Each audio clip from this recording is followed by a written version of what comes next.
welcome to the Trish and Sarah Wrestling Podcast. I'm Sarah. I'm Trish. And this is our podcast. We talk about wrestling news and various topics from different promotions, primarily AEW, but also New Japan Pro Wrestling, WWE, and topics from around the wrestling world. Whatever we find interesting, and we hope you will too. We are a proud member of the Social Suplex Podcast Network, and you can find our content on our podcast feed, the Social Suplex Podcast feed, as well as on Twitter and YouTube. Please feel free to like, subscribe, and rate our podcast. We also want to say a quick information congratulations to the Joshing Around podcast, which has joined the Social Suplex Network. We're very excited about this. This is a great podcast. If you haven't listened, we really encourage you to take a listen. Tim and Eric cover everything Joshy related in an absolutely spectacular way, and I don't know that anybody's doing it like them right now. So please give it a listen if you have not, and look for it on the Social Suplex podcast feeds. And they're going to be Wednesday. Wednesday are they going to be? Good to know. Filling Weekly. the Wednesday gap. Weekly on Wednesdays. Tim and Eric. Congratulations to them. Yes, we're very excited about that. It just makes our, it's this Social Suplex Network is a great network, and it has a tremendous diversity, variety of podcasts. And it's just, I don't know. I really am happy to be part of the network, and I hope you guys enjoy what we do. So we also have the Social Suplex newsletter, which is published every month at socialsuplex.com and also contains insane amounts of news about Joshy and every other promotion you could possibly imagine. Trish, when is the next release due? I was about to say episode. Next week. It's not an episode. Next week. No, next week. Let's go. Yep. Next week, reviewing all things TNA this week. Oh my God. Everything from Japan over the last month, despite pretty much most of our correspondents being there. So very much live on the ground stuff. Tons and tons of news notes and things gathered in Japan as well as coverage from everywhere else across the world. So yeah, next week for the next newsletter. All right.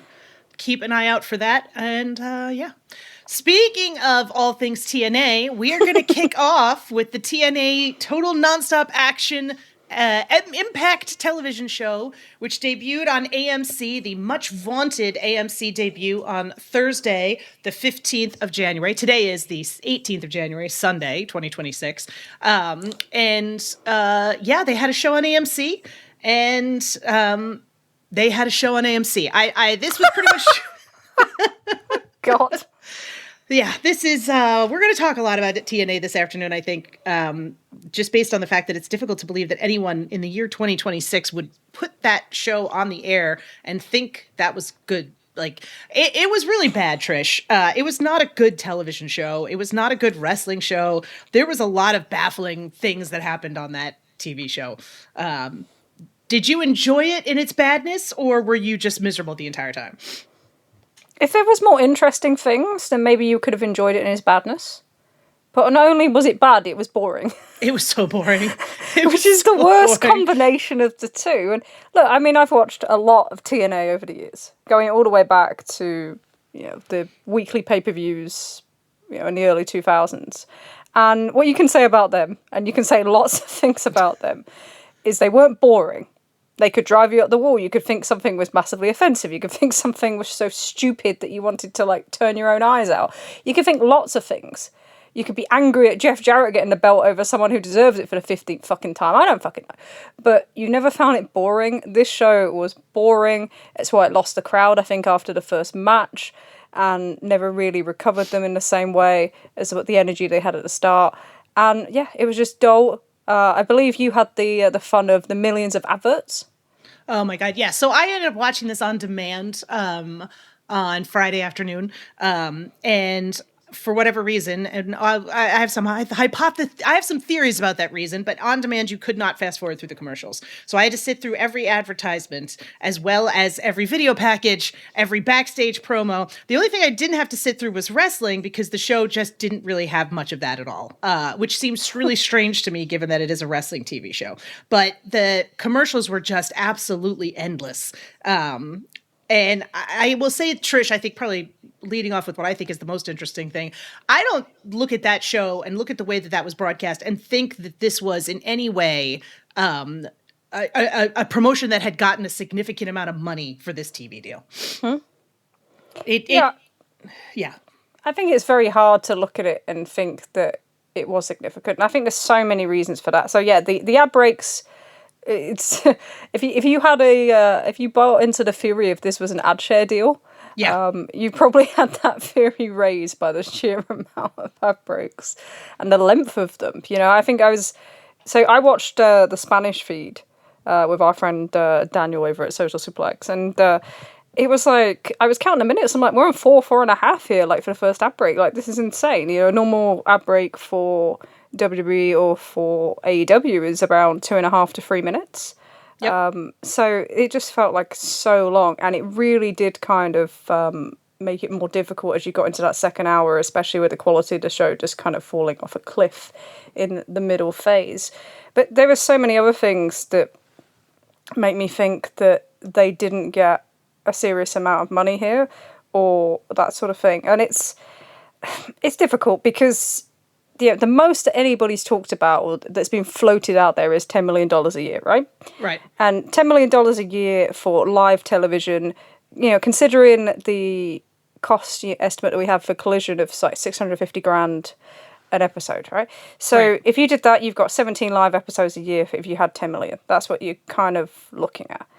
And it's like, that doesn't really change anything for TNA. It allows them to put on live programming, but it doesn't change anything in terms of what they're doing. And then you've got the idea that actually all you've done is you're increasing the workload on the same people. And I thought it was quite interesting to compare it to the launch of Collision in so many ways, because when I thought about kind of how that happened, it was kind of haphazard, right? And some of that was because of all the stuff with Punk and whatever. But you remember, like, they were supposed to launch on a certain day and then they didn't because someone for a fit, and then it was like everything kind of got thrown out there, and then you had a lot of people kind of doing kind of double jobs or double workload, and it meant they cut things out like meet and greets and stuff because they weren't prepared for that launch. And that's everything else that comes across here. So there doesn't look like there's been a financial kind of injection because you wouldn't have the contract situation. You wouldn't have this kind of chaos situation. But it also looks like they feel like they've taken on too much because all of a sudden, like, this workload is too much. And the sheer lack of promotion for this has stuck out to me in that regard as well. Yeah. So I know I've seen people say that there's been plenty of kind of advertisement on AMC itself in terms of like running the adverts and stuff. But these adverts are including talent that are no longer with the company. There is, if I compare the amount of kind of local media or kind of media across everywhere to, say, media for Slammiversary last year or Bound for Glory, it's not even in the same ballpark. For God's sake, like Carlos Silva, our favourite hat man, Full Gear Week, he was out in every single kind of big platform in New York City the same week that AEW ran in New York. I don't think we've seen him this past week practically. It's not the same level. So it shows like a different level of kind of promotion and that kind of emphasis. And to go with that, there doesn't seem to be that investment in the background side, but also in the kind of wage side, because you wouldn't have this issue with kind of talent and people coming in and out, short-term deals being offered, and now talking about, Nick Nemeth has finally been on a handshake deal for 2 years. Like, what the fuck's going on here? But there was nothing that's said in the presentation of this show in particular, and we'll come back to some of the creative stuff, I think, after. But it's like, there's nothing in the presentation or the look of the show that was any different. In fact, I actually think it looked worse than some of TVNA's broadcasts over the last year. It looked awful. I mean, it did not. I mean, the way they chose to shoot it too, because they definitely had like that whole thing where you fill up one side and then you hide, that you haven't filled the arena by putting everybody on one side. But then they chose to put all of the celebrities on the side where they didn't have the crowd, and so you're looking celebrities, quote unquote. You have quote unquote celebrities or people they wanted to highlight that they were there with a sea of empty seats behind them. And they also went into the crowd to show you shots of the wrestlers or wrestlers who weren't featured on the show, who again had giant empty swaths of seats behind them. So I'm kind of like, why on earth would you do this? It just looked really cheap and low rent. The advertisement in front of the announce desk looked cheap. It looked like a folding table that was put there. It looked like they had taped like a handwritten sign for whatever energy drink they were it just looked cheap as hell. There was no graphics. There were no nameplates to tell you who anybody was. The production value of it was extremely poor. And another thing that made me think, they did not get money for this deal, or not to a degree that they can afford to do what they need to do to make this look even halfway decent. The other thing with that is as well is that when I think about the show that they ran in the same venue this time last year for pay-per-view, they had such an impact on driving people into the venue. So, and this time around, there seemed to be no ground game. There seemed to be no emphasis of getting people in for that. And some of that's confused with the fact that they still ran the pay-per-view. And I think that's an interesting decision in itself, which we'll come to later. Yeah. But it's like, there was no real push. This wasn't like when you think about like SmackDown on Fox or, you know, AEW's debut back in 2019, or I don't know, you take your pick, you know, Raw on Netflix. And yeah, they're on a much smaller scale, but even if you look at like NXT on CW, you know, these were weeks and weeks and weeks of promotion, and I think they've done it better over the past year than this. That's probably the biggest thing with this episode, and the biggest thing with that. And there are obviously issues in terms of trusting their creative anyway, because when this deal was signed, one of the things that was reported to Fightful from TNA wrestlers was one of the things we'd like to see investment in is the creative side, right? So, and in the background, kind of the kind of back office side for TNA. So it's not just Hunter Johnson, you know, the former Delirious, and Tommy Dreamer. So there's a part of it that's like, that's a mess. But then there's also a part of it saying, okay, so you know what you have available, and taking all this contract kind of stuff out to one side, which is the absolute chaos of it, could you have done better than with what you had? And I don't think there's anybody that can answer that with like, yeah, of course you fucking could have. And that's the other thing. It's like, what I can't get my head around. And I think it's maybe different to ask you for someone who doesn't watch TNA probably ever, right? So you come at it with fresh eyes. Did they do enough creatively to make you want to come back next week? No, I was so baffled by so many of these decisions, right? So the show starts off, let's get into the actual show itself. The show starts off with AJ Styles coming out, and they've set this up so awkwardly where I don't know if this was an intentional choice or they fucked up a music cue, but they put his like entrance stuff on the video screen and it's just silent for like minutes until the crowd starts chanting AJ Styles. And then like after that happens awkwardly, they start with the music. And that just felt like, so there was no music of like, you know, this is Impact. They started with the video package that was like, it made no sense. That's a TNA thing. That was like, I was like, what the fuck is this? Why are they talking? Like it really, it read like something that was written by ChatGPT. It didn't seem like it was something, like it was just awful. So they start with that. There's no music whatsoever. There's no like, and listen, you say what you want to say about the Elton John song. There is something catchy about the Saturday night tune. There was nothing that got you like, wow, this is a show. We're excited. It was just silence. And then the crowd chanting AJ Styles' name and then him coming out. And he just did a very generic, this is TNA speech that really didn't tell you anything or say anything about the brand or the promotion. It didn't really, you know, it didn't really come across as like, it was just, again, very blah. And then from there, they went into a match with Elijah and the Hardys against Order 4, right? And within the first minute of the match, they went to commercial. And I was kind of like, okay, like, I guess the wrestling is the least important piece of this. And then they came back from commercial. They finished up the match fairly quickly. I think it was only like 8 minutes. And then they did a post-match angle that I think was longer than the match itself, right? Where it was just, where it was just the fucking Righteous coming out and beating down, you know, these guys. And like, I don't know. At no point did the announcers do anything to give you any backstory as to what was going on. We saw a video of Elijah on a horse attacking Mustafa Ali like a bunch of times, but like the horse didn't ever seem to actually do anything. Did you just say the horse didn't seem to do anything? The horse didn't seem to do anything. Like, he just like tied him to the horse and the horse stood there. I'm like, if you have what's the horse supposed to do? I don't know, run away. I want to know what the horse was supposed to, like, what was the direction to the horse? What was the horse supposed to do? They seem to be working very hard to make sure that the horse did not move, which seemed to be counter to the whole point of the angle, but whatever. I don't know why I thought Elijah had a guitar. I don't know why he also has a horse. It was just, yeah, it was, Matt Hardy, God bless him, looks like he's aged 10 years in the last, since he's been on AEW. Doesn't look good. This was just, it was not a good match. It was fine, but it wasn't great. And then we went into a series of and I probably should have taken more aggressive notes considering that like all of this just seemed to blend together after a period of time. But like, we went from the match in ring we went to in-ring promos. We went to backstage promos. We went to video packages. We went to commercials. We came back from commercials and went to more video packages. And we went to backstage promos and we went to in-ring promos. And the people that they chose to give these promos, I was boggled by this, right? Okay. So we have a promo between AJ Styles and Frankie Kazarian, where Frankie Kazarian is, God bless him, trying his hardest to be like an egotistical, conceited asshole with a scarf and these really cheap-looking sunglasses, and like, he's pouting with his lips out. Like, it was fine.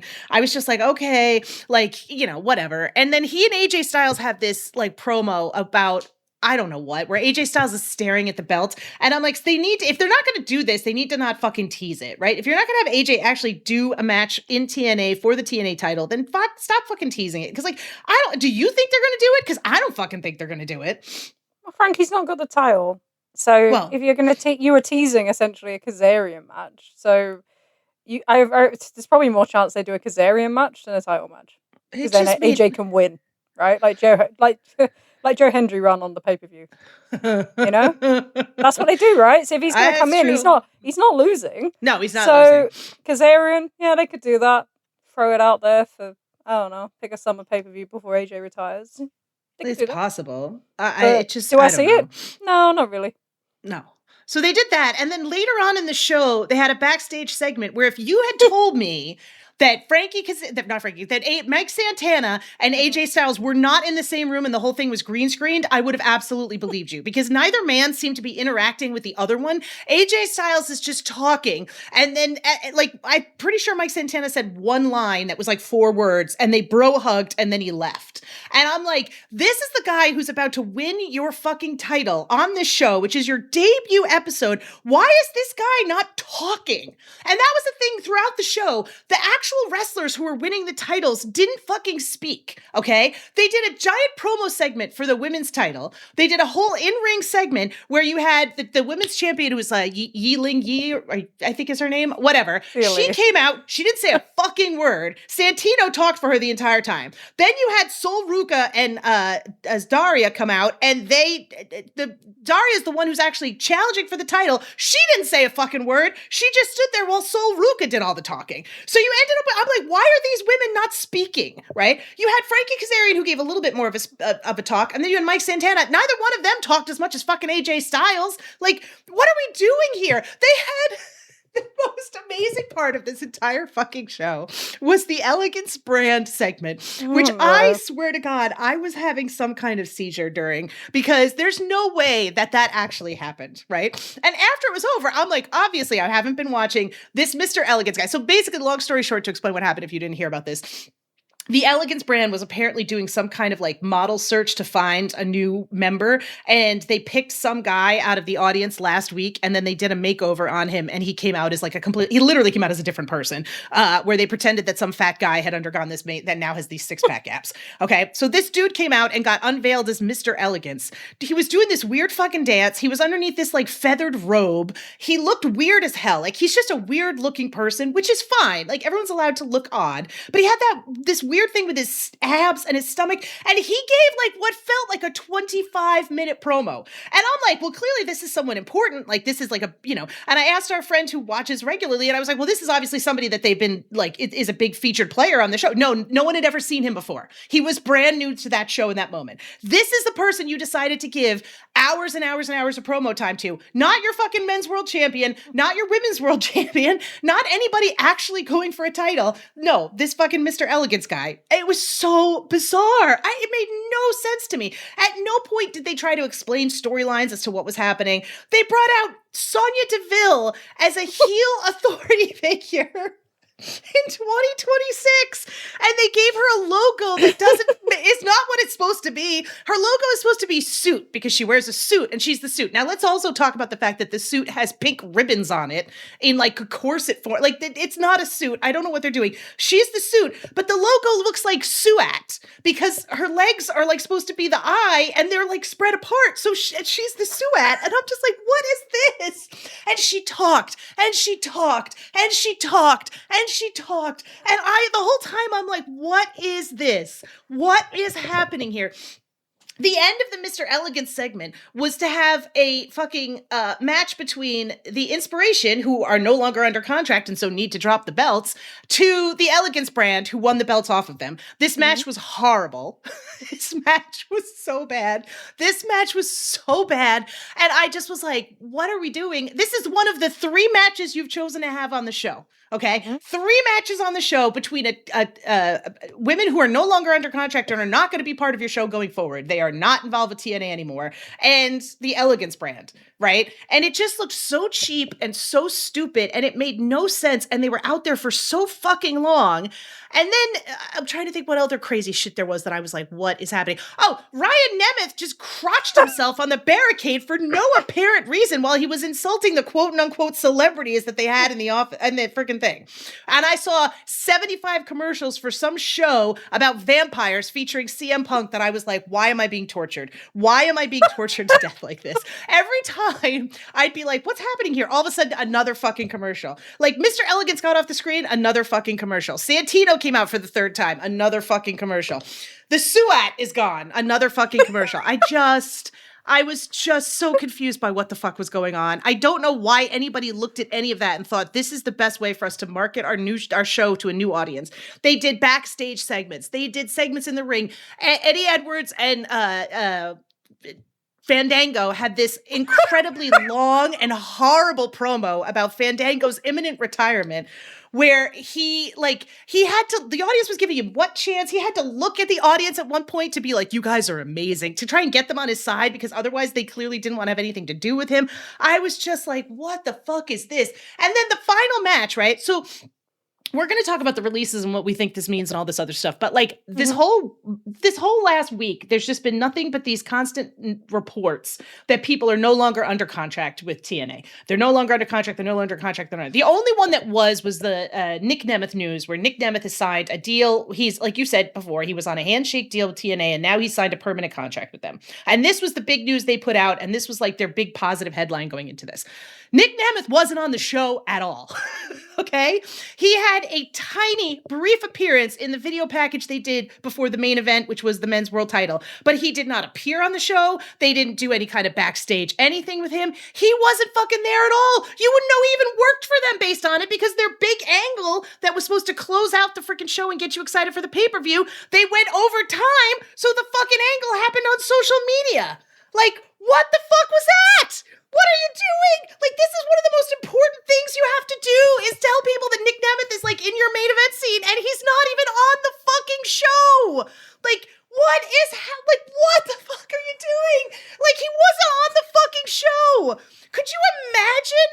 Like, I mean, I think we would have all liked Collision a lot better if CM Punk hadn't been on the show, but the show was fucking about him. Could you have imagined if the first episode of Collision, Punk hadn't been on the show? I mean, he almost wasn't, but that's a separate thing. But like, seriously, like, Nick Nemeth wasn't on the fucking show. Like, I didn't understand that at fucking all. And then the main event, like, I'm happy for Mike Santana that he like bet on himself and he left, and he has had a good year at TNA and he did a good job. I'm happy for Frankie Kazarian that he bet on himself and he left and he's worked hard in TNA, and both of those guys are responsible for some of the success that the promotion has had, and I don't want to underplay that. But my God, this match wasn't good. It was fine. It was passable. Like, they wrestled and it was clearly a wrestling match. It was better than the other fucking 2 matches. Like, it was clearly a wrestling match. It was a wrestling match, which is more than you could say for the Inspiration versus the Elegance brand. It's more than you could say for 80% of the show. It wasn't a wrestling match. Like, at least somebody was in the ring doing moves, but they weren't good. It wasn't a good match. It was fine. It would have been like the third. It would have been like the third match from the top on a Collision that Tony basically put up against a playoff game or some, WWE pay-per-view. Like, it was fine. It was aggressively fine. But like, this idea that people are like, oh my God, it's so incredible. I'm like, no, I don't know. It was just, this was not a good show. This show made no sense to me. I don't understand why you're having weird fuck finishes when you've got a tag team that's going to be disappearing, that's never going to be involved again. We had to do the Jeff Hardy earring spot thing where his ear gauge hole got padlocked, which was just gross and I didn't want to see it. For silence. It was just, both of those, they just look old, and everybody just, I don't know. I just felt bad for everybody involved in this, except the people who wrote it and decided that like this. And I understand that they're talking about visa issues, but like, fuck you. Like you said, there was nobody else in the back that you couldn't have put on this show and had, like, were you afraid there was people in the fucking crowd they could have put on this show? Yeah. I mean, pretty much. Like, it was one of the weirdest and most bizarre experience. And I came out of it thinking, first of all, no one should ever complain about Excalibur ever again, because like, at least he tells you what's happening on the show, right? I had like, for all that I said this to you and you got really excited and made me promise that I would say it here, which I will do. But like, the fucking acting made MJF look like Kenneth Branagh. Like, that's how bad some of these segments were. Like, I just say, hang on a minute. Say Branagh again. Branagh. I don't know. I'm not. It's whatever. I just.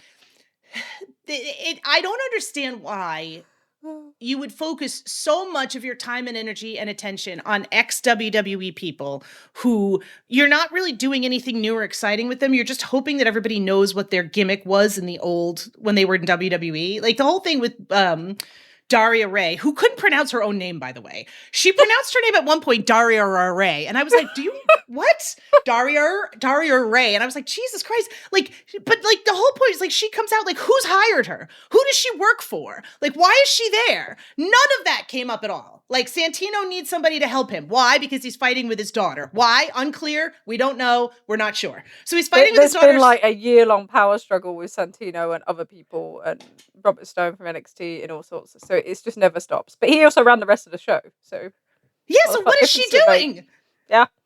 I don't know. Like, she hired the former Cora Jade. There you go. That was another thing, right? So the former Cora Jade comes out, and again, she doesn't fucking talk. This is their new signing that they're announcing in the middle of the show. Like, oh my God, this is such a big deal. Look at what they brought into the Knockouts division. She doesn't say a fucking word. She comes out on stage, waves, poses, shows off her assets, and then disappears. And I'm like, what? Why? Like, if you don't. But that's just like. These are just wrestling cliches, isn't it? It's just so easy, but it's not. You actually have to make an effort, and instead of making an effort, we do this shit. That's what it becomes. I can't envision anybody like that. They leaked, Pro Wrestling Insider leaked the bullshit story that the TNA AMC executives were super happy with the show. Like, you have got to be shitting me. Like, there's no way anybody watching that show was super happy with it. And if they were super happy with it, I'm embarrassed for them. And anybody who's trying to be like, oh, TNA is the number 2 promotion, you need to get your brain checked. Like, what is happening with your life and your choices that you think this is in any way? Like, and I'm not. You and I have spent plenty of time killing AEW for shitty decisions. I have never in my fucking life seen anything like that on any AEW show. Even during the depths of Moxley's, like, tying up old men and duct taping their mouths closed, where we having to deal with this. It was still way more professional than this. Like, my God. And it had wrestling on it, which is important because it's a wrestling fucking show. It's not a show for, like, porn acting and, like, whatever that was. It's so bad, Trish. I can't believe I actually watched that. I can't believe I spent hours of my precious life that I'll never get back, because someday I'll be dead and I'll be like, I spent 2 hours watching this fucking TNA show. I had to stop and get fucking alcohol in the middle of it. I had to stop and get fucking food in the middle of it. It never fucking ended. Well, I don't think I have anything else to say. No, so I have some questions, and I want to make some kind of bits around some of the things you said. So I actually thought that something I hadn't thought about was with their timing issues, and I'm kind of like not surprised by that, because when it comes to first doing a live TV thing, we've seen that fuck up so many times. It was something that was a big problem for AEW in the start of their years. This is the reason why they started running matches like Danielson and Omega and Danielson and Page for opening shows, because they were petrified of the closing thing. We saw it plenty of times with SmackDown on Fox. So I wasn't that surprised. But you are right that Nick Nemeth was their big signing on the day of the debut. And then he wasn't on the show because they fucked up. Never mind. He wasn't on the show at all. So that is kind of funny. What I did find interesting was in terms of some of the formatting. So the AJ speech to me felt like a attempt to carbon copy WWE. I wonder whether you think it was kind of a copy of like the Paul Levesque Rock stuff with the Netflix debut, or like Rey Mysterio with the AAA show. Yep. So that's what it felt like. That felt like a carbon copy. And there's other elements that you can compare to those shows as well. the stupid celebrity row with no celebrities in it. I was like baffled by who some of those people were. I'm like, I don't know. Hollywood Row. Yeah. Hollywood Row. And of course, they all look like they fucking stumbled out of bed and just left Waffle House. Like everybody is wearing sweatshirts and nobody looks like a celebrity. And I'm sure these are AMC shows that people are on and whatever. And like, good for them for making the network happy and promoting whatever show they want them to promote. But Hollywood Row, Trish, is what they call that. Unbelievable. Yeah. Yeah. I also thought that in terms of Mike Santana specifically, I think they did a much better job. I watched a couple of the recent shows before this, and they did a much better job building up this match there than they did actually on this show. And this was the one where, considering that you took a massive risk, you delayed his win from Yep. Slammiversary in his own backyard, which arguably should have been the moment, right? Then you put it on Bound for Glory, and then you had him lose straight away for the debut. And I thought that's always what it was. I thought it was quite like an obvious play. Okay, you want your new world champion to close out your thing. But then if that's what you want, then it needs to be the biggest thing on your show. It needs to be the first thing you talk about when you start. It needs to be the thing that you talk about at the end. And you're right, he needs to speak, right? The babyface, how many times have we talked about this over the last few years? The babyface's voice is the most important one because the fans need to want you to win. They need to be desperate for it. They need to be fighting for it. They need to be kind of, especially on something like this when you have, and we know that they had a load of people watching that don't normally watch because it's the busiest discussion we've ever had about in our channel for TNA fucking ever.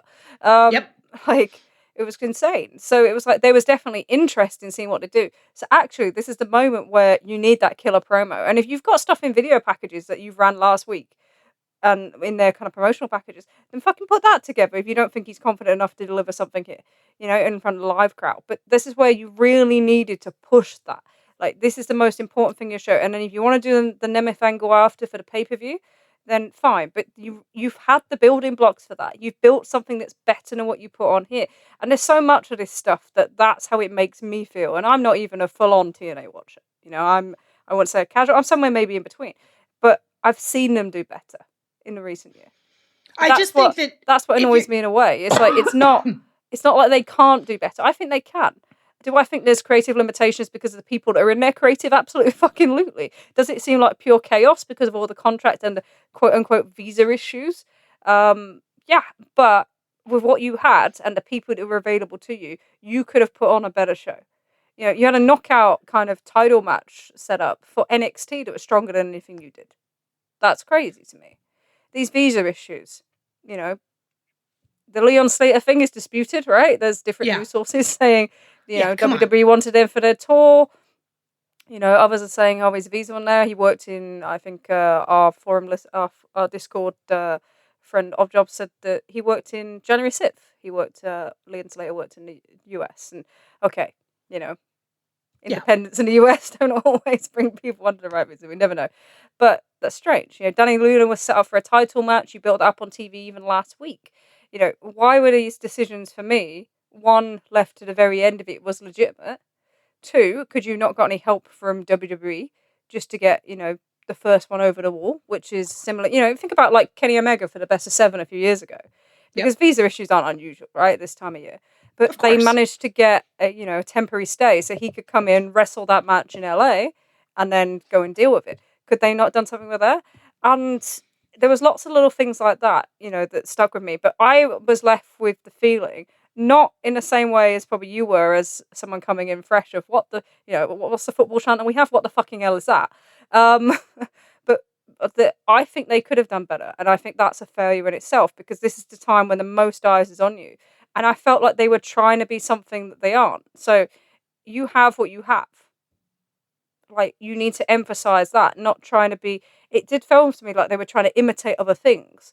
And they thought, oh, this will work for this one, or this will work for that one. And now we've got a debut, and now we've got this. It's like a ticking box exercise. It's kind of like, reminded me of the way that we talked about kind of New Japan's booking the first half of last year. When you put it on paper, you go, okay, you've got a debut here, you've got a debut there, you've got the Hardys in the first match, who are obviously their biggest draw, and you've got a main event title match, and we're going to do 2 things with AJ Styles to sprinkle the WWE guy through the middle, and it should all be fine. And you watch it, and it doesn't work. Well, I think for me, and I watch this as casually as a human being could possibly watch it. But I had no clue why Kazarian and Santana were fighting. And I had no idea why Nick Nemeth, again, they never indicated Nick Nemeth wanted the title, or, you know, it's so amazing to have so many video packages and not explain your main story. And not explain any of it. Like, why are they feuding? Why are they fighting? Like, at least the Zol Ruka, like, they explained what was going on there. It was like, okay, Danny Luna had a title shot. She isn't going to have one now. Now we've got this. Fine.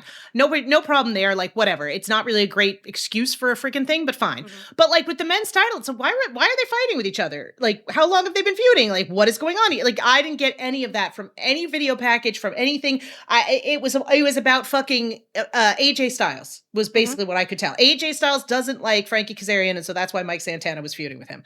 As you know, and I mean, I'm playing a little stupid there, maybe being a little ridiculous, but that's kind of the gist of it. So, on the subject of AJ Styles, in terms of, so TNA have this deal with WWE, right? Yeah. And there's two parts to this for me. So, firstly, I was thinking about, I read the John Alba piece in Sports Illustrated talking about how TNA can be different. And I wondered, how allowed are they to be different, considering that they're in this WWE deal? They can't be different in some ways because they have to fit whatever blueprint WWE want them to, right? They don't want them to be too big because they don't want them to be challenging NXT's value on CW, especially now they're not in the role of CW on Wednesday nights. But you also you still want them to be a pipeline. They obviously want them so they can have a relook at people when they leave, or they can move kind of NXT talent down who are on the way out, or so forth and so forth, or give people experience. So in a way, they have become whatever WWE want them to be. That deal keeps them at a level. It keeps them from being able to raise to a different level, but also being able to change what they are. So I don't think they have that scope. But going with that, do you think, first and foremost, that WWE could have done more to support them with this debut, especially considering that Slater was on the European cards? And do you think that it would have been different, and this is an obvious question, if they had gone to CW on Wednesday nights against AEW? I think it would have been so. First of all, yes, I don't think anybody can look at that and think WWE couldn't have supported them more or given them more. AJ Styles doing a promo segment in ring and then 2 backstage segments and taking one of your hottest young talent off of the air to go to fucking do whatever is bullshit. Like, it's bullshit. It kind of shows you where where WWE's priorities are. The WWE's priorities are not for TNA. You'd almost think they don't give a flying. They're just not. And but that's the poison pill of this relationship. Like you said, they're not, you've tied yourself to WWE, and in doing so, you've created an anchor around you'll never be able to swim to the surface because, like you said, you can't do anything differently. Mm-hmm. You can't put yourself out of a box. You can't do anything that's going to make you too exciting. You can't highlight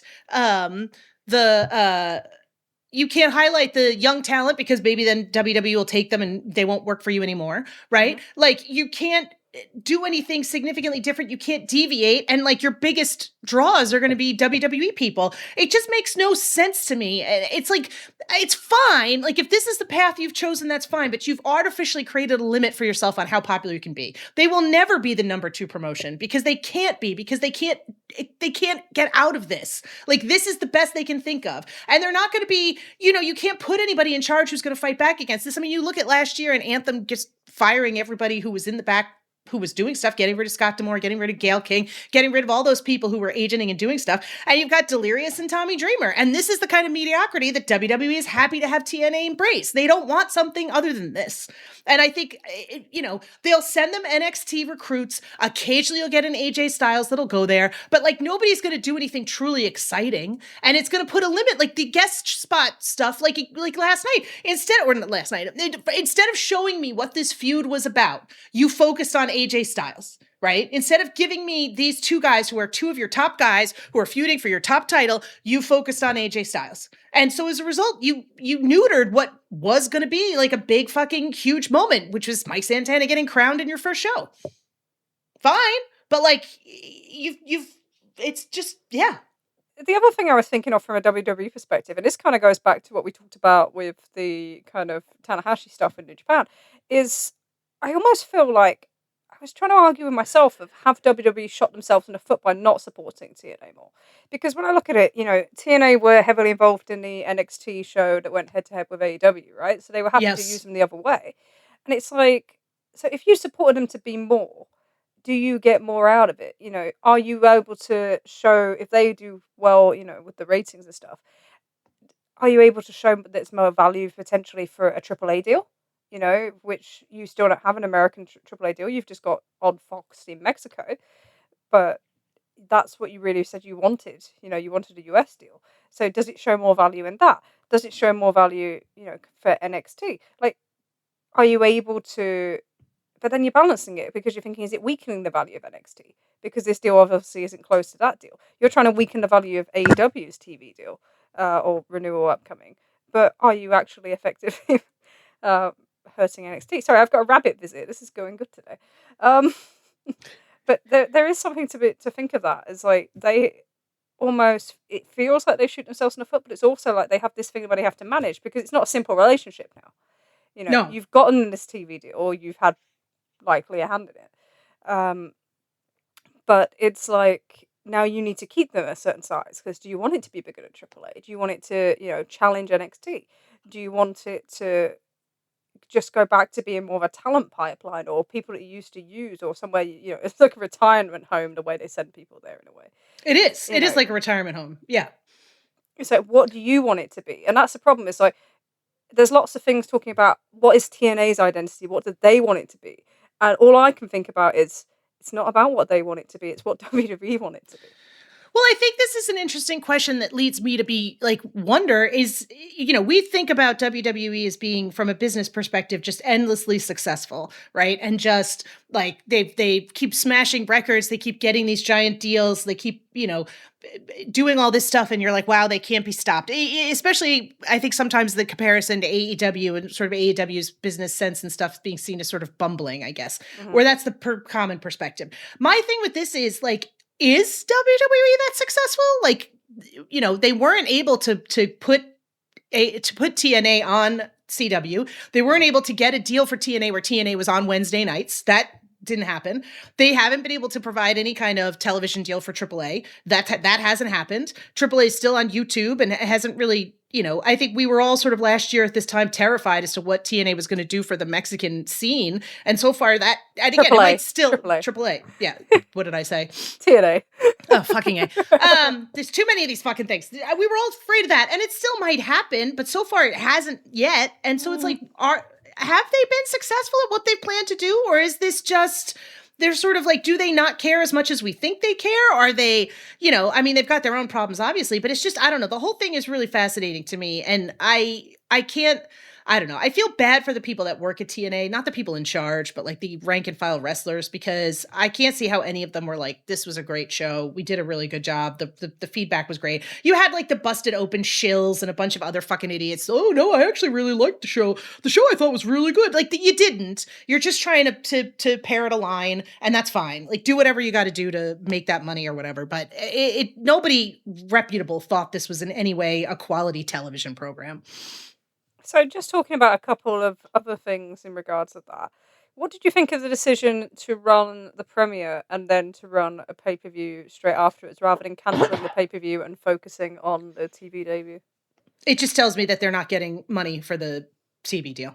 It tells me that financially they will get more benefit out of that pay-per-view than they will from this television deal, because there's no way that you it was fine as a go home show and I guess some stuff, whatever. But you had Joe Hendry didn't even fucking show up on the TV, right? And he's going to be in there one of the big matches. They didn't really build to the TV they did a little bit, I guess, but it wasn't like they were, I was not panting to watch Genesis. I did not watch Genesis. I think that to me, that just was another thing where I'm like, this is an ad share deal. This is not any kind of major revenue producing. The television is not their major revenue producing. They need the pay-per-views in order to survive.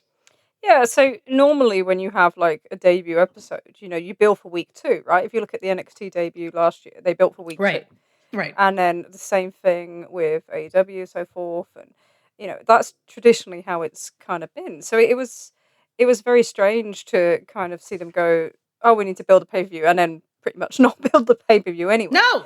But no, I think it's interesting because I think it's twofold for me. So I wonder if this is we need money straight away.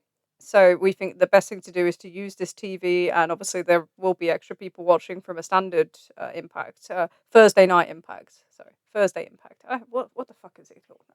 Look it up in a minute. But yeah, using that basically is an infomercial for a pay-per-view, allegedly, that we didn't then bill for. But it's like, yeah, do you need money now? Or is this representative of you think that there isn't long-term value in this and that there will be more value in kind of the pay-per-view market or as PLEs or whatever you want to say? It's like destination programming, right? So I go on about all the time. Are we seeing a move to that they're even seeing that we think, actually, you know what, we can't take down the value of our plus specials or our pay-per-views, and they're the ones that are going out live, you know, looking at their schedule upcoming, you know, they've got after this week in Albuquerque in New Mexico, they've got one live Impact up to April. They've got how many live specials? Here we go. No Surrender, February 13th, and then Sacrifice on March 27th. So the next 2 months, they've got... Okay, so for February and March, they've got more live TNA Plus specials than they actually have Impact tapings. Correct. That was the thing that stood out to me when they announced that stuff. They announced those 3 dates that they were 3 weekend dates, and of those, only one of them will Thursday Night Impact be live. The other 2 were focused around the pay-per-view and right. And it's like, again, that to me just says if you're prioritizing what's revenue producing for you, kind of says the whole thing right there. Yeah, and I almost think like this deal could it be looked at similar, obviously at a much lower scale, to AEW's deal in 2019, where you're doing it at the hope and ambition of getting something greater, or being able to market in your pay-per-view product, or potentially for a deal or something like that. And that's not to say they can get anywhere, but I do think there is a movement towards destination programming. You know, we're seeing it with Netflix, you know, not wanting to own anything anymore and instead wanting, you know, this set of boxing matches that, you know, big events throughout the year, or UFC, you know, with the Paramount deal. Okay, they've gone for everything, but it's about having those kind of branded shows. And, you know, I feel like we've kind of skipped over some of this progress that we've not even acknowledged it. I think there was, all right, and some of this to do with quality in AEW television, but we've already seen it with kind of destination shows in AEW with the branded shows, and then the pay-per-views being so much stronger than the regular TV in terms of everything. You know, we see it with attendance, we see it with viewership, whatever it is. And the same with WWE, you know, we see it with there was this, you look at their ESPN deal, you know, it's worth more than the SmackDown deal. Right. So we're already seeing this kind of transference, and it's like it feels to me like they're almost leaving their options open. But I also think that they need the live revenue. If you look at their attendance figures for TV tapings compared to, you know, pay-per-view, and yes, you know, they're heavily inflated in terms of gate, but it's like they need that revenue, that immediacy revenue. So I think it's kind of a bit of both. I do think there is an option to leave your options open, and maybe I'm giving them too much credit on being smart in that regard. But yeah, it just almost feels like they're saying, you know, this isn't for the long haul in terms of being on cable. We need to still focus on that part of our business, and the fact that that's getting more focus in the first 2 months after, you know, the start of a TV deal is just fascinating. But the other thing that fascinates me is the contract situation. This is a mess. So, you know, the Leon Slater thing, right? So the visa thing, okay, but obviously he's going to WWE at some point. And it's just a question of if he gets bought out or he goes in October when his deal's up. That's Susan. You know, all the Rascals are gone. Killer Kelly's gone. Masha Slamovich. Maybe. Well, I mean the Rascals, because there was some question today about Trey Miguel. Yeah. Oh, we'll see what that is. But in terms of the other 3 are gone, right? Yeah. You know, some of them weren't under contract to begin with, but they're obviously working on TNA television. Myron Reed was supposed to wrestle Leon Slater on a debut. Killer Kelly's gone. Masha Slamovich was not renewed. Obviously, she had some serious allegations against her. So, but she was a focus of TNA television for much of last year. Jake Something's gone to AEW. The Inspiration obviously lost on the debut show to be gone, which is, yeah, I actually can't go over that. And then you've brought in Alana Black, you've brought in Daria Ray, and you've brought in The Righteous, most of them to silence. And what I couldn't get over is all this talk about short-term deals and 60-day deals and that sort of thing. And we're seeing so many of these people that have gone in like their advertisements. I think there was Rascals advertisements on the show with Yep. merchandise. We've seen it so much in the stuff Killer Kelly and Jake Something were in like the branding for like the Impact debut on Thursday nights on AMC. And it's like, what I can't get my head around in terms of AMC. And maybe this is to do with the type of network they are, I don't know. But how much have we seen in the past about TV networks being involved in these shows? We've seen it with WWE. Like, the most obvious examples were Fox, where they wanted Ronda Rousey, they wanted this, they wanted Yep. that. Yep. But we've seen it with AEW. We know that in terms of there's so many things that they have to get clear with, and the presentation of the show is a big deal that is discussed with them each week. There have been people's contracts that have been Yep. basically given huge leverage because the network have made it very clear that they should be retained. Yep. They have so much of a say in this product because at the end of the day, the wrestlers are the assets of this brand, right? Yep. So there's something that you're essentially, if you're paying for this, and we become more skeptical of that by the hour. But if you're Yep. paying for this, then you're paying for these assets and to have no investment and to be watching them kind of go in and out and no kind of sustainability because you're not tying people down for the long term just Right. seems insane to me. I can't get my head around that. It seems the complete opposite of everything we've seen with every other kind of major TV deal or indeed any type of cable TV deal that I can think of when it comes to televised wrestling, in recent years. I don't get my head around it. And it worries me in a way because, we can laugh at the show and my God, we have, and you should. But it's like, there's a part of me that thinks it's important in a way that this works to some degree. And it's hard to kind of work the parallels because we've talked about the WWE influence and everything's kind of tinged with that.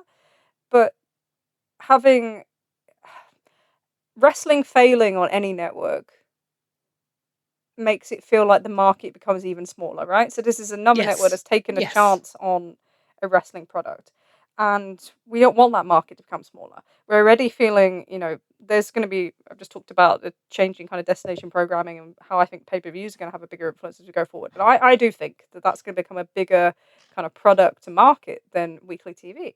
But it's like, we know cable's struggling. We know there's going to be mergers. We're seeing mergers all the time. We're still talking about Netflix and WBD and Paramount trying to get their hands on it and everything like that. So in this kind of changing landscape, I don't think it's great if we have a failure here.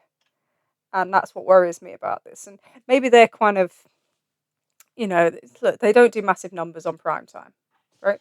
So outside of the Christmas kind of movie thing, which maybe they get preempted for TNA, because to be honest, if you look at that Christmas movie schedule on AMC, I'm sure that's going to do, well, we've seen that last year. It does much bigger ratings than the rest of the year.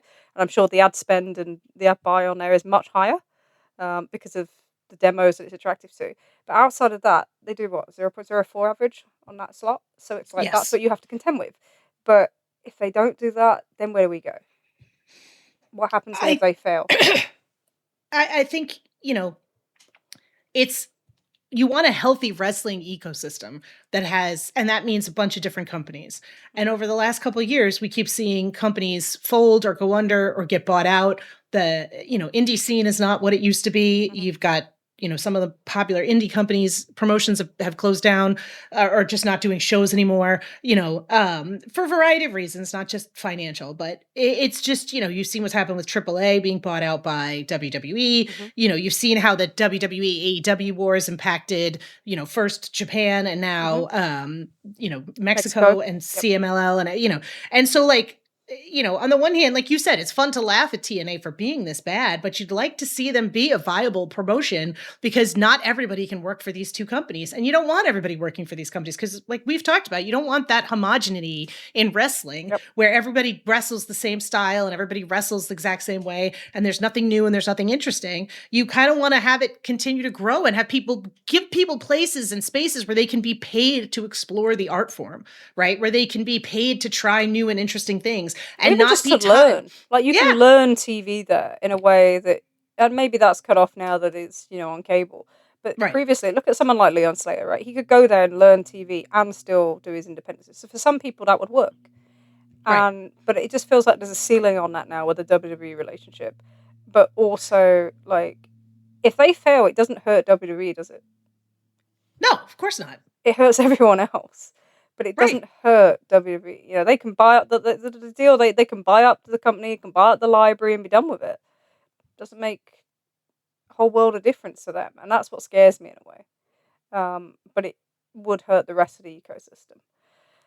Um, that's a depressing note to end on after something that was so funny. Anyway, right. Oh, Let's Trish. let's move on to some talent movement because I believe that this will probably continue in the next few weeks. Even if the some of the talk over some of the Japanese names is probably a bit overdone, or Japanese based names is a bit overdone. Although we'll see some movement to W from one of the Japanese promotions, I'm sure, very soon. Anyway, so which one do we want to start with? So I guess we should start with. Well, which one do you want to start with? Do you want to start with Hobbs going to WWE, or do you want to start with AEW's pickups? Let's talk about Hobbs, and then because we kind of touched a little bit on AEW's pickups, and I think Hobbs leaving and the difference in Hobbs leaving versus some of the other folks that have walked out or not walked out is kind of noticeable. Okay. Yeah, so Powerhouse Hobbs, it kind of came out. There were some hints about it that were dropped, but it was kind of came out this week that he was looking to go to WWE. AEW was negotiating with him up till the very last minute, which is, I think, probably why he was on television. And WWE wanted him. This is, as a side note that we might discuss later, as part of a, supposed push by WWE to put more black men on their television, which is interesting. We'll discuss this a little bit later on, but and so Powerhouse Hobbs is going to go to WWE. His contract ended pretty much on Wednesday. He dropped the belts on Wednesday. That's not a spoiler because this is after Collision airs. The trios belts, the ops dropped those, and Hobbs got pinned, although kind of funnily in a sort of a flash pin as opposed to getting absolutely destroyed, which would have been amusing. But this seemed very similar to Jade Cargill's exit, where he, you can say, well, he wanted to go to WWE, but it was clear like that Tony Khan felt positively about the way that this negotiation went, or at least felt like he had an opportunity to keep him such that he stayed on television. And it seems like Hobbs handled this pretty smart. Didn't seem to burn bridges, and he's off to WWE. I think it's a really smart choice for him. I think I know there are a lot of people who liked Hobbs a lot. I sort of feel like this is not a huge loss to AEW. I don't know that he was doing stuff that, he was perfectly fine. He was a perfectly fine mid-card guy. I don't know that there was any kind of untapped talent there that wasn't being realized. I think it's good for him to go to WWE and try something different, because I think we've seen that Tony Khan slots people into spaces and he doesn't really break them out of those spaces. And if you're, 35 years old and this is the spot you've been slotted into, what other opportunities are you going to get? Why not go someplace else and see if you can raise your value or raise your ability to get TV time? Yeah, and look, maybe I have a slightly different approach about, I don't know if we've seen what he can do or not, to me. I don't know. And you maybe don't see that until someone gets different opportunities. And you're right, I talk about it all the time. Like, people get, that once he slots you in, that's it. And it doesn't matter if they give you a belt or they give you this, or, you replace Hook as a trios champion or whatever. It's like, what your ceiling is there. Right. And we've talked about that a lot lately. Like, but what your ceiling is there. So what your potential immediate value is there. And sometimes that can be fixed with money. And sometimes you can think, okay, well, where is the best opportunity for me to potentially do more than what I am now? And because of the way that he's exited the company and, his general work and during his kind of period there, I'm sure that he's not burned any bridges. He would be welcomed back. So, you kind of have a safe spot there if things go wrong. But actually, yeah, I don't see anything wrong with him doing it. And I don't see any kind of damage potentially to him in doing so, because it's the right time for him to do it. And I know people say, oh, there's rumors he got paid less money or whatever. But you have to look at that and think, a lot of the time what they're doing there is if you are being paid less money, and we don't even know that, he could still be on a substantial amount, that's just rumor, but people do that to accumulate value for the next time around, if they think they can make higher value, because you can get higher position wise than what you are now. So I think it's worth a shot for him. Because he knows where his value is in AEW. He knows where his position is. It's not going to change. We've seen the funniest example of that in terms of not changing spots was the end of the C2, which is killing me. Oh, But that was just like the funniest example of like these are the spots.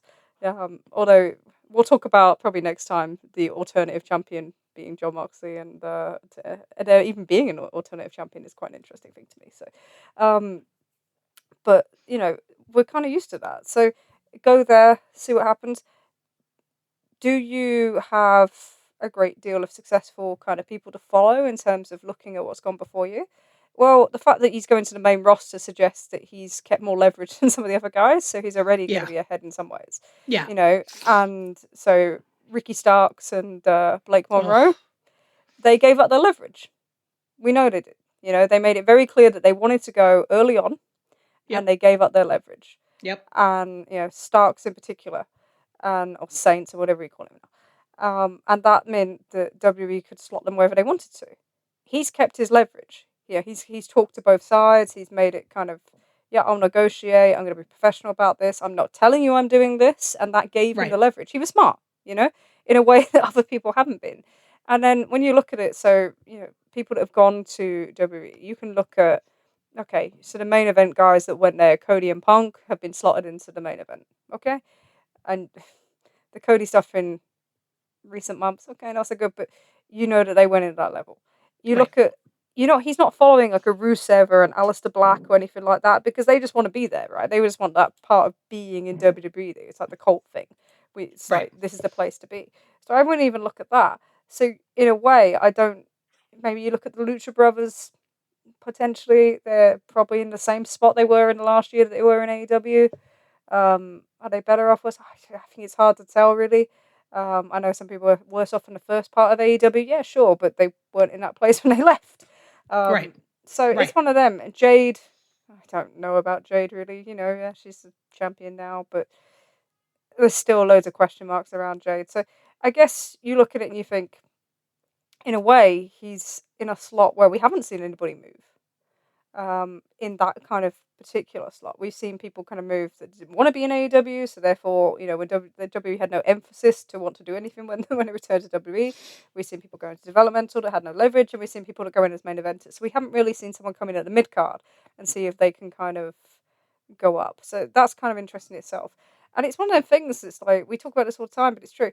It's like, in a way, the biggest thing about this kind of TV era, the TV deals, is it meant we've actually seen a lack of movement. There's been this idea to keep people. We need to retain our viewership. We need to retain our audience. Therefore, we need to be reluctant to let people go. And that's meant that we've got this stagnant stuff at the top and not much movement underneath even, because we're keeping not just like the main eventers, but we're also keeping like mid-carders and that sort of thing, because we don't want them moving here and there. So I always think it's healthy, if you don't think that you're kind of moving up to kind of have a look at your other options, and if it works out for him, then fair play, and if it doesn't, then he knows he has a rollback. But yeah, I'd be interested to see. And the other bit is does he think that there's more opportunities opening up in the top card in WWE? I mean, it's hard to see that there is, quite frankly. Like, it seems like they're constantly going back to the same people over and over again. Yeah, but do they have the same people next year? Right? So Cena's gone. Yeah. The Rock stuff, who knows if the fuck he's coming back, or if he's. So then it's like, so what have you got underneath? So Punk, he's having his run. Okay, fine. Who's he working with? Bron Breakker. Okay. Is he going to get up there? We'll see. Is there an opportunity to beat up Bron? Possibly. And then it's like on the other side, you've got Cody, you've got Drew.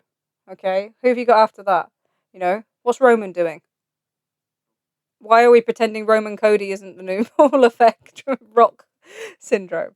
I think there's opportunities. I think there's more opportunities in that top pathway than there is in AEW, where people kind of know that when Ospreay comes back, he's going to be cemented guy at the top. He can naturally see that someone like Carl Fletcher is someone that's going to be set up. You can see that they're going to invest in Kevin Knight. He's going to move past you, and that's not to say you can look at someone like Obafemi going up to the main roster, and you think that's probably the guy they're going to invest in. They have investment in Bron Breakker.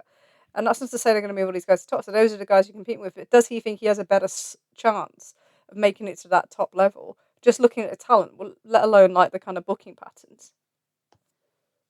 It's definitely possible. I mean, I don't know that I think, like I said, some of this is my own talent evaluation stuff is always so difficult. And I get so annoyed when I see people like writing people off that I like and are like, man, there's nobody. Blah, blah. And I mean, it's mid-carders are just as important in some ways as people at the top of your card. Like, you know, you have to have mid-carders on your shows. Like, in fact, a lack of interesting mid-carders is a big problem, I think, these as days. we've seen with fucking TNA. So like it's a problem. So, you know, and for me, it's like, you know, it's certainly possible that Hobbs has this reserve of work that we haven't seen before, or an instinct that hasn't, you know, come out. I keep thinking back to that match he had with Miro on that pay-per-view where the crowd went nuts for meat and he just was going to go back to doing the regular routine that he had, the match that they had planned out. And Miro was the one that was like, dude, we're fucking doing big man spots now. Like this is what the crowd wants. Like that to me was kind of the thing with Hobbs that I kind of keep coming back to, where I just never felt like he, you know, understood. It's sort of like Wardlow in that way, where it was like, they were sort of missing what was the crowd wanting to see from them, you know? But at the same time, like you said, maybe he has more opportunity in WWE. Maybe there is an opportunity for things to liven up. I am extremely dubious, and I'm going to need to see it happen with a black male wrestler before I say that whole situation is better than it was. Just because you've moved these guys up, just because they're on the main roster now, doesn't mean that they're going to get presented, you know, respectfully. And the fact that the number one thing I see from fans, and this made me fucking crazy this week, oh, he should go with the New Day. Oh, they should put him with the New Day. Oh, like, no. I don't want to fucking, like, do you guys not understand how weird that fucking is? Like, what about Hobbs says that he belongs with the New Day? Like, other than the fact that he's a black guy. Like, that part just makes me fucking crazy, you know? And it's just whatever. But I am curious to see whether WWE does something different, or if they continue to, I don't know, for lack of a better word, ghettoize these wrestlers by putting them in, you know, positions where it's like the lowest common denominator type thing, right? We'll see. And it's one of them because, you know, they brought Carmelo Hayes up to the main roster, and okay, they're given the US title belt now, and people go, oh, no, he's not been treated well, and he's lost kind of a lot to him so far. So it's like you're chasing your tail, but it's very interesting that after years of, you know, people pointing out quite truthfully the lack of black male talent on pay-per-views, especially on PLEs, especially, that all of a sudden that you do have this kind of crop of kind of black males that they're bringing in, or bringing up. So yeah, Obafemi is coming up, Javon Evans, who they beat to fucking so much, it's unbelievable. I'm bringing Hobbs in. You're going to bring in Leon Slater, who's a good signing.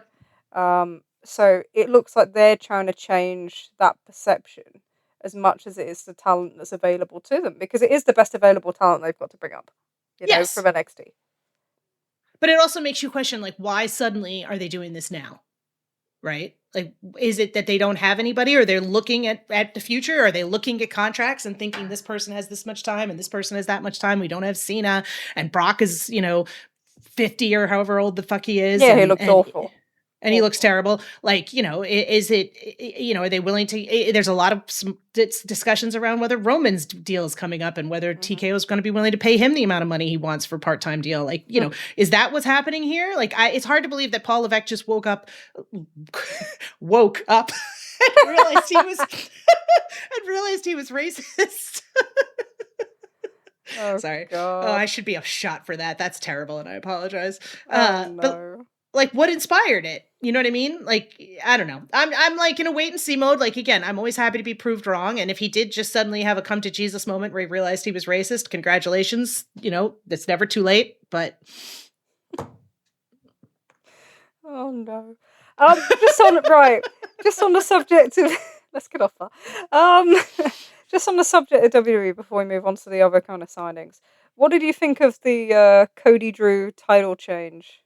Oh my God, that was awful. And obviously the implications of the changes for WrestleMania.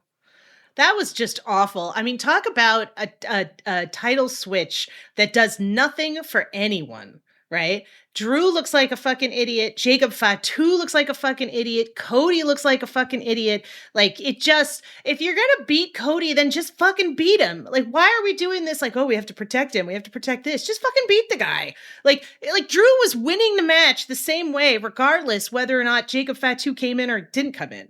Right. And this idea that they've suddenly last minute changed the pay-per-view, the Mania main event, right? And everything around Mania has just changed at the last minute because they didn't want to beat Drew McIntyre again. That just smells like a load of horseshit to me. Like that, nothing screams we couldn't figure out who was fucking going over than a last minute, like, oh God, we don't want to do this. Like, maybe we should figure out what's happening here. I don't know. I'm kind of curious about it because I also feel like you're in a position where, and you can see this with like Sami Zayn, they've beaten this, like, they have that sub tier of guys that are not their top guys, but are like right underneath them, that they've beaten the most over the years. Like, can people believe that these guys are credible now? Like, can you sell Sami Zayn or Drew McIntyre as like credible main event guys and like top champions? Or are they going to be taking a backseat to whatever Cody's doing or whatever Punk is doing, or, you know? Again, you can give somebody a belt. It doesn't mean you're going to treat them like a main eventer. Right. Like, and the thing is, yeah, Sammy, you missed the slot. The slot was 3 years ago. You've missed it. Yes. Yeah. Like, and then, yeah, you basically beat him to submission to make everyone believe that you should never have believed this guy should have won anyway. Like, so it's like you threw that away. And then they kind of come away from it. It's funny because he was telling the story of, like, you know, I need to win the world title. And then they pulled away from it when they did the US title stuff. And it was like they abandoned it. And then not just long after, you know, Survivor Series, you had the face-off between Cody and Roman at the end of the show to cricket that nobody fucking cared about. Yeah, so it was like, well, you had an obvious direction there, and now all of a sudden it's like, oh, you know, Cody and Drew worked to do this, and we're going to do this thing. Well, that just looks like politicking to me. And then it's like, okay, yeah, fair enough. So obviously, you know, and let's be honest, if Cody was facing Roman again, there's only one person that was going to come out winner there, and it wasn't Cody. No. So now it's like, okay, so now what are you doing? And they have to figure it out, and it's like. And then I see like suggestions, oh, you know, it's good because we have this, you know, these sudden changes and that sort of thing. It was like the weakest fucking way to put a guy over with a belt I've ever fucking seen. It's like he fell out of a cage while another guy looked dumb attacking the other guy because he actually hated the other guy. And it was like, and the other guy fell out of a cage at the end of a 3 stages of doom after swearing revenge and after having his ass basically handed to him for the whole of the program that's lasted the entirety of Cody's title reign. And then I saw people say, oh, you know, well, at least there's something worse than like the Hangman finish at Full Gear now. And I'm like, don't fucking do that. It's like, they're both shit. Okay. But it's like, yeah, like that doesn't get Drew over. So Drew's now a sitting duck heel. Like, he's not a strong heel. He's not someone that you want Cody to come back and revenge for. You just like, yeah, it happened. And moving on. Cody also got booed again. He's going to get booed across Europe. Like, you're going to have to figure out that problem if you think you're going to come back and have him do like a face thing. And this is, you know, a week before they go into the Rumble next, you know, is that next week? Yes. 2 weeks to Rumble. 2 weeks to Rumble. So, you know, you're literally at the start of their biggest season. And I know they've got the Chamber in the United Center in Chicago as well that they can play with, but it's like, it just looks messy already. And this is the same as last year. You know, you went from a few years ago where things looked like they were organized in part and they were rolling with momentum. And now you've got that thing where they're doing kind of shock changes or doing this change and that change. And they're blaming kind of wanting to get rid of predictability. But all that says is that you're looking for answers. And that's what this feels like at the moment. You're looking for answers that aren't there. So what are you going to do? Are you actually going to invest in your, you know, what normally makes the change? And that's putting new people in top spots. Or are you going to just keep regurgitating what you've got and using people that you missed the opportunity to for lesser results than what you would have had the first time? And that's the changes, that's the kind of choices they're going to make. And I think it's bizarre because, you know, let's talk about Roman might be the odd guy out and he might not be on Mania. Like, isn't this one of the most important WrestleManias they've ever done? It's the first WrestleMania on ESPN. It was the original starting point to their deal. Like, this one has to be bigger, right, than the last few, surely. This is the one that's going to be key to sign-ups to ESPN. This is the one that they were aiming for. I don't understand why you'd be like, oh, you know, it'd be okay if the biggest match that was available for this card isn't happening. Like, even if they've seen it before. Because we can't come up with an interesting way to do it. And we can't come up with another match that's as big. Like, it doesn't make sense to me. Like, not for this show. The whole thing is just fucking weird. You know, it's the whole thing is just really strange right now. Their creative in general just seems odd. Yeah, it's just odd. But I think that when we discuss it, we don't think about how important this mania is for them in terms of the ESPN deal. Like, and that needs to be the key to it. So how can this be Yeah. the biggest thing of all time? How long till a Rock comes back in on his white horse on after a Nick Khan speed dial? It's like that's what we're kind of looking at here. Okay, so moving on to the AEW side. So AEW pretty much the same night. So obviously, I think you're right. They thought they must. I think Tony thought he had a real shot of retaining him, or we wouldn't have kept him on TV to the last night, Yep. and kept him in such a prominent role. But they tried to push out. So the same night that they knew the news that Hobbs was going would fully break, they've announced that they picked up the Rascals, had them kind of video package on TV, or at least 3 out of 4. They also announced dual deals with CML for Hechicero, Masquerada, and Persephone. I always get that wrong. Persephone? Yeah, that's it. Persephone. Yeah, sorry. I never pronounce that properly. Emmy's shouting at me somewhere through the system right now. So, and then also on top of that, they've signed Jake Something, who has now been rebranded as part of the ever-growing Don Callis family. And also Luminous on Friday announced the signing of Jordan Oliver and Alec Price. Alec Price has been around kind of Northeast scene for a while. And Jordan Oliver, who, if you ever watched anything in independent wrestling in COVID, you've probably seen one too many Jordan Oliver matches. Poor guy. But yeah, thank God it's a few years off now. He was also quite a serious injury and was out for a bit, so he's had it's a proper journey to get to this point. What do you make of all the signings kind of coming into AEW as a totality?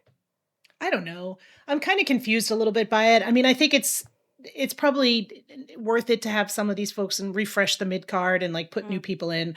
But they picked up grizzled young veterans and they've done almost nothing in the time that they've been hired.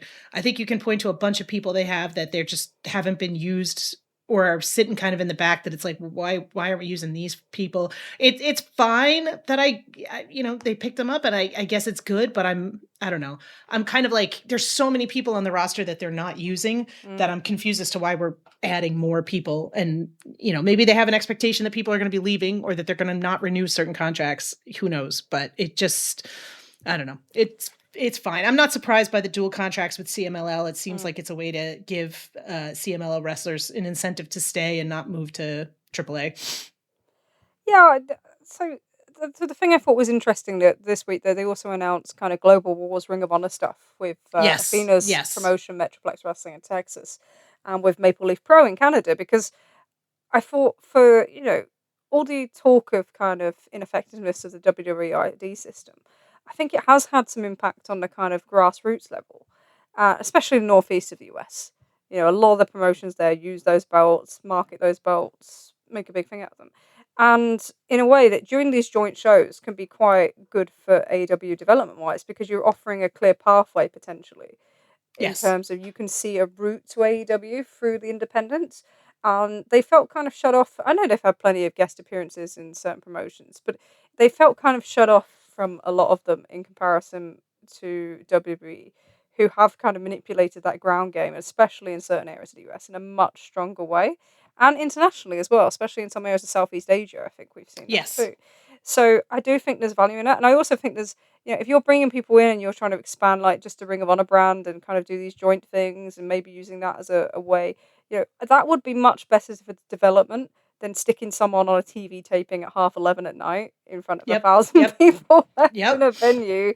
And I don't see the value in that. So it makes much, much more sense to me to have, joint shows on a regular basis with pick-said promotion, make sure that you're looking like you're having a role in the independent scene, whether that be in Canada, whether it be in the UK, whether it be, in the US, and you're doing it kind of under the Ring of Honor banner. So it's not just, a wrestler going, like Mercedes Moné going to Rev Pro, right? We talk about how great is it Mercedes is doing all this stuff for said European promotion, right?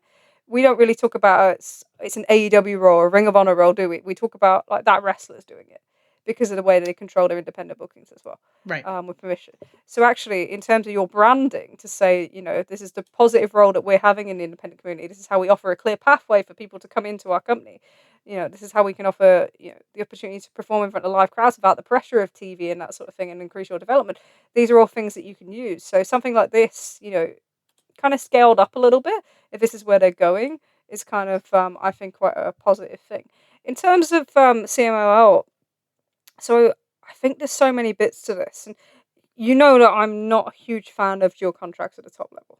No. I don't, and I think everything around the Takeshita kind of experiment last year in New Japan, and yes, there is a lot to be said about that from New Japan's booking and presentation, but I just think it's so difficult at the top level, and I'm fascinated by this one because I know obviously most of these were signed a while back. Dorado was obviously under contract, I'm absolutely sure, by All Out last year when he had the freeway with freeway, freeway with Takeshita and Okada. But it's like, and Echicero has been signed from summer, June, somewhere. I think maybe they both signed June because It's Dorado. been a while. Yeah, so they've both been under contract for quite a period of time.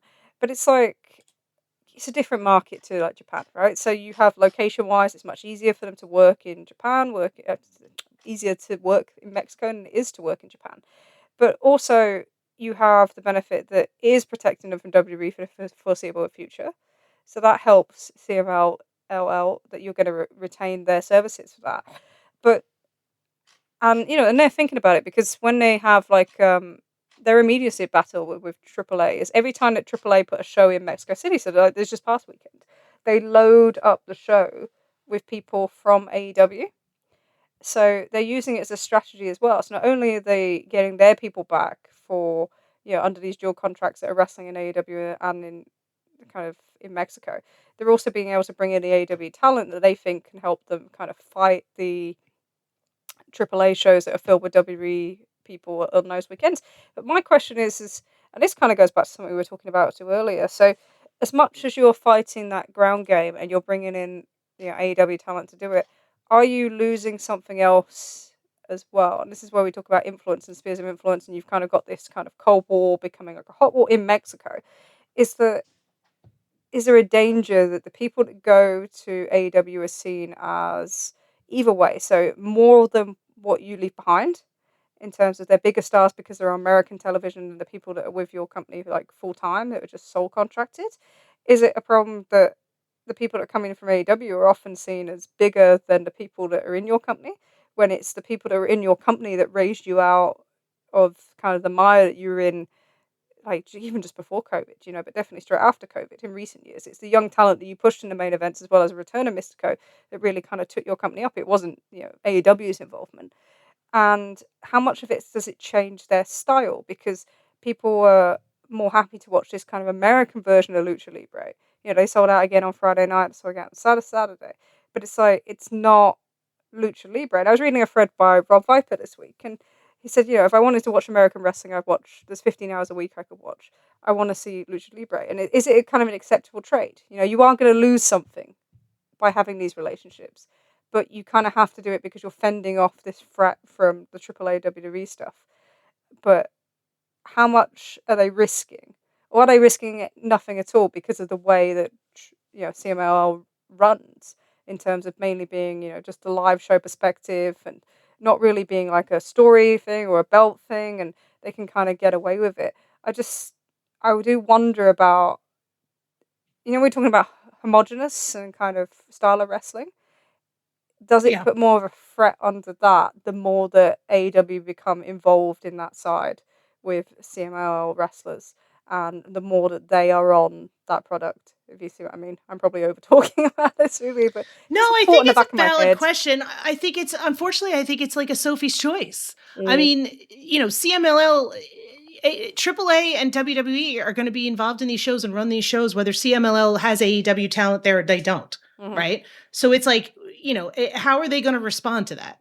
Right. And AAA, WWE did this with AAA specifically because of CMLL's popularity and because of how incredibly hot they've been over the last year plus. Right. And so this is literally an attack on them. And how are they going to respond to that? They have a willing partner that is, and it certainly seems like it's a more one-sided, a more even relationship now than it has been in the past, or than it was at times with New Japan. It certainly feels like it's a way for them to get that kind of level of excitement, which is not to defend it. It's just, I just kind of am like, what do you do in this situation? I feel like on some level, there's no perfect option.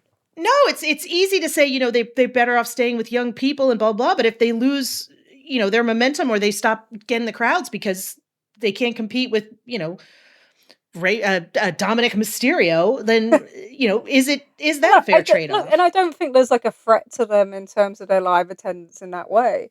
I just think it's more of like a threat to the style and kind of the presentation that becomes more kind of American infused, or even AEW infused. And I agree with you on that one. Like, you don't want to see that happen. Yeah, and the danger is as well is that you already have that perception of Mexico that people that make it in America are bigger than what happens in Mexico, whereas CMLL have built themselves in recent years to be like, this is the best place for wrestling on the planet. So you have them kind of different kind of fan philosophies that are arguing, and people that are fans of kind of Lucha Libre in its purest form are kind of, they feel like it's under threat, under that. But maybe that's just a natural kind of follow up really to this Cold War turning hot war in their country, is that you're gonna have that. And it's not to say it's going to be anything like AAA, which is a shell of its former self and doesn't look like Lucha Libre and doesn't look like anything to do with AAA. It's just a WWE Mexico with a different name, with the NXT style merged in with a few more flips, and that's it. Like, and they've stuck in Dave the Clown. Well done for keeping him, I guess. But that's it. Like, that's what it is. It's not to say that that's going to happen, but it's a hard balance, and it's fine, I think, while you're still kind of having everything kind of, it's moving forward and progressing and you're having the sellouts. But it's like, these are the things where you look at, it's the same way when people bring in, the older stars when we talk about wrestling companies, and they come in on top, and then all of a sudden you have that stagnation and that sort of thing, and you become ultra reliant on it, and then you're too reliant, and you've forgotten the things that brought you to kind of the place that you're in now. So it just sits in the back of my mind. Just one more thing, so as we've got a little bit of time. So I just thought, obviously, our first show of the year was very much focused on Wrestle Kingdom. Yes. Because I was in Japan. That kind of makes sense. Justifiably so. Yeah. So I just wanted to ask, in terms of wrestling this year, so I'm going to put you on the spot because I've not told you I was doing this, and I didn't put it in the notes, so this is nice. What would be your one hope for wrestling this year, and what is probably your one fear? Ooh, deep questions. Yeah. My one hope for wrestling this year, I guess, is I would like to be entertained. And I think I was very entertained last year. We've talked about this a lot, but I know one of the things you've always said is, wrestling is like chasing that moment, right? Yep. And I think we both felt like All In for us was that moment. We had a spectacular time personally, and I don't want to say professionally but from a podcasting perspective, maybe professionally, although that sounds fucking weird. But we had a great... Yeah. But we had a great time as people, as fans, as podcasters. We really enjoyed ourselves, and it was a really spectacular moment. If I can have something that is even half of that this year, I will be very, very happy. That kind of excitement and feeling about wrestling would be really nice. My fear is that we are going to continue to see a lot of old people. Where I guess my fear would be, and this is, I guess, anybody who watches any kind of media or consumes any kind of content or reads books or whatever, is that you're going to feel like you're not getting what you want out of it, or that it's not worth the time that you put into it. Right. So I think for me, that probably would be, I'd like to be surprised and entertained, and entertained in new ways, and not just the same old, same old. Those are probably mine big ones. Hopefully I did a good job with this question. Yeah, that was good. What do you fear? I like that. I want to say, not to get deep into existential dread, Trish, but my fears right now are so terrifying in other ways that I don't know that I'm really scared of anything wrestling-wise. No, that makes sense. I'm terrified of living under a dictatorship. I know that seems unrealistic, but no. no, yeah, So especially for the that's US. kind of from a wrestling standpoint. I don't know that I'm afraid of anything other than Adam Copeland getting hours and hours and hours of television time. Oh, FTR seems to be Or looking for anyone else to wrestle other than him at the moment. I know, seriously, what the fuck is that? And also the Young Bucks retiring, which is I know not going to happen. Oh, what started that? Like they like because they came back I in the don't know. tassels and people had They like came this back in thing the like they're tassels and people fucking were like, "Well, they're retiring. obviously this is their last run. They're retiring." And I was like, "What? What?" What a bizarre But yeah, thing. Yeah, you know, that's really any bizarre. wrestler getting seriously injured, I guess, would be another one that I would be afraid of. Yeah, unfortunately, yeah, it's a thing that always happens, but we always wish the best for him. Yeah. I'm going to answer my own question because Do it. I I did. want you to. Cool. So for me, I think that a kind of revitalization around New Japan is something that I'm very invested in this year. I think they set themselves back massively last year when they had some key building blocks kind of in place. They've got a huge amount of young talent. You know, if you look at it as hard as it is to see like New Japan without an Okada, without a Tanahashi, without a Naito, it opens up so many opportunities. And I do think there are people that want to stay there, who want to be part of that, who want to try and do Yep. something else. You know, telling me Gato is very revitalized. We'll see how long that lasts before he's doing his I'll leave in the morning and come back next day. But it's just always a 6 mystery. months.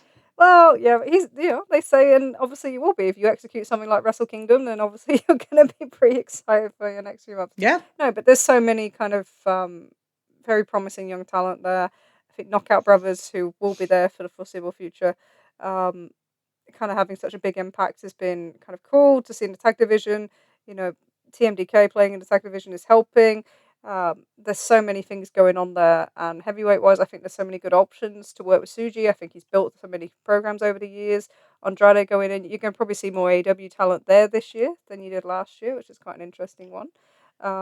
So I think they've got a year ahead where they have an opportunity, and that's all it is for now. It's an opportunity, and but I have more confidence in getting it right, and I'm probably going to look like a complete idiot in 12 months because that's how this You works. never know. Yeah, but no, I have just the amount of sheer young talent they have, and you know, some of them they need that push. You have to put them in a positions for them to get over the kind of hesitancy or you know not struggling with creativity or any of the things that are kind of put around when it comes to young New Japan talent and or even you know some of them are not even that young anymore. It just feels like they're young because they've never been in them places.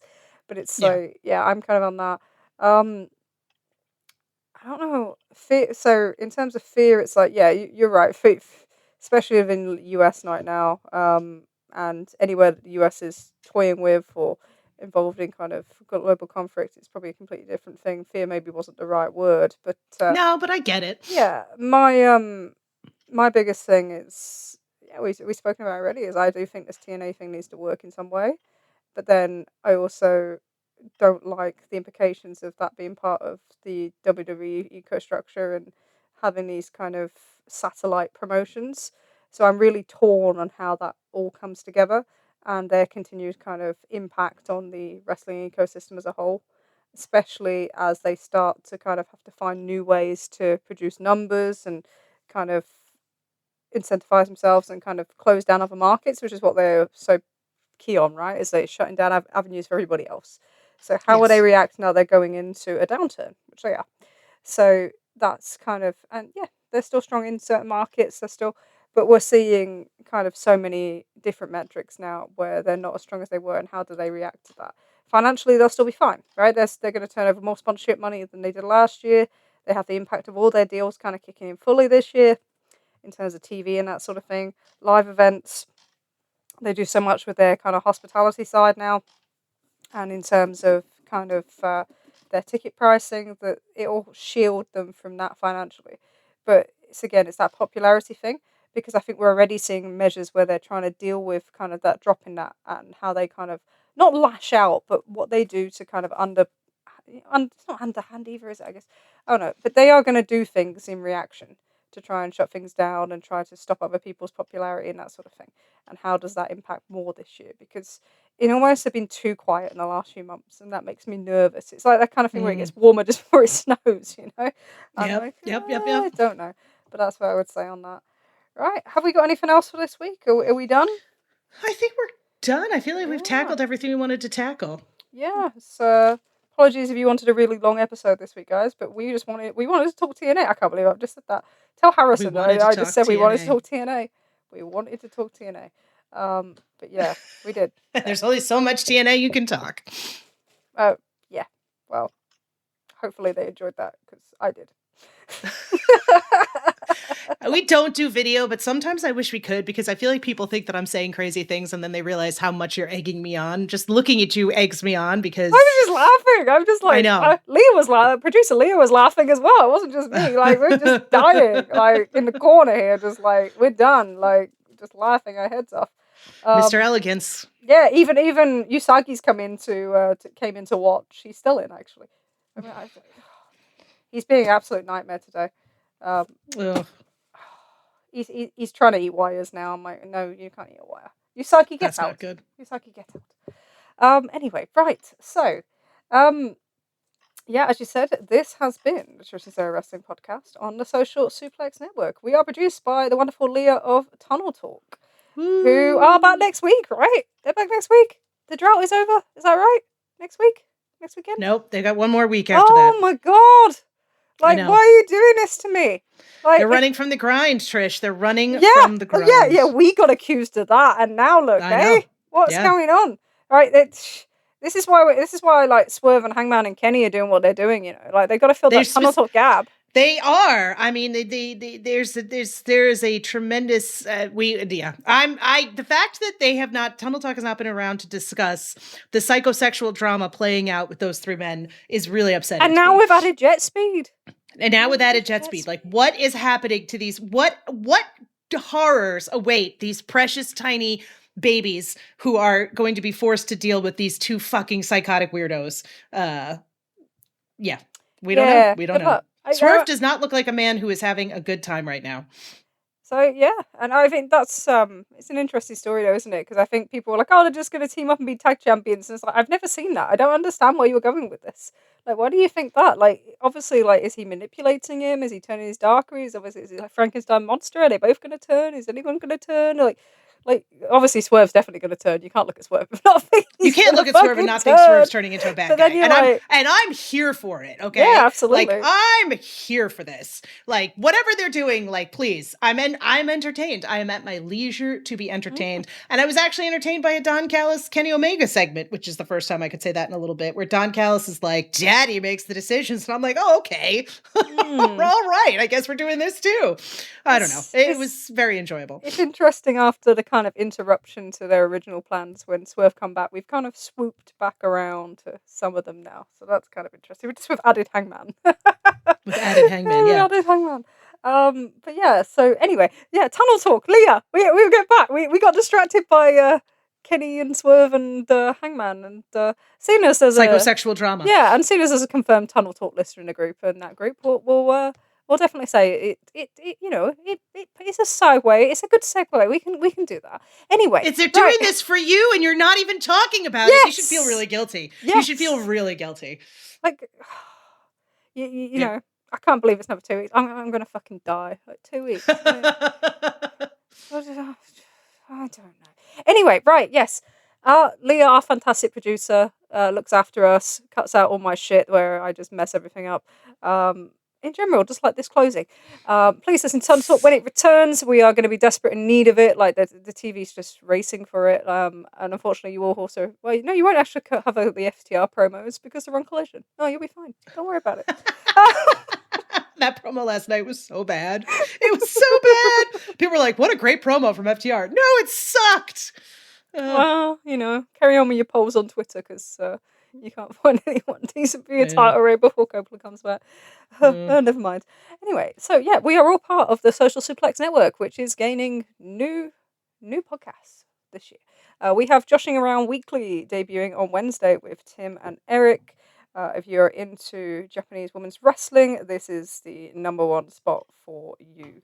Covering literally everything from Stardom to for Tim begrudgingly Marigold to to kind of TJPW, to all the independents, just a thorough look at everything in Japanese women's wrestling at a time when that part of the wrestling world is really expanding in popularity and growing. So it's a perfect time to jump in, especially if you're looking for something different from your wrestling in 2026. So please welcome them to the network on Wednesday and give them a listen.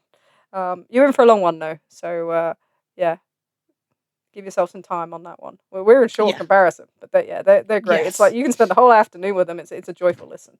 To spend the whole afternoon. But yeah, we are all part of the Social Suplex Network. Listen to all our podcasts on your podcast feed, wherever you listen to your podcast. You can also join us on the Social Suplex Discord, where you can discuss anything you like with us, to be honest. Play Scrandle, do whatever you like. But yeah, we can find us all in there. You can also find us on Twitter at Trish and Sarah. You can find us on Blue Sky under our own names. And you can email us if you wished any questions or any queries at trishandsarahpod@gmail.com, trishandsarahpod@gmail.com.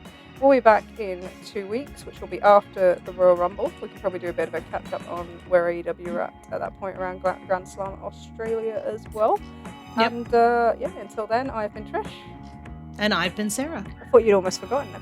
And this has been I've ruined it now. And this has been the Trish and Sarah Wrestling Podcast. Thank you for listening.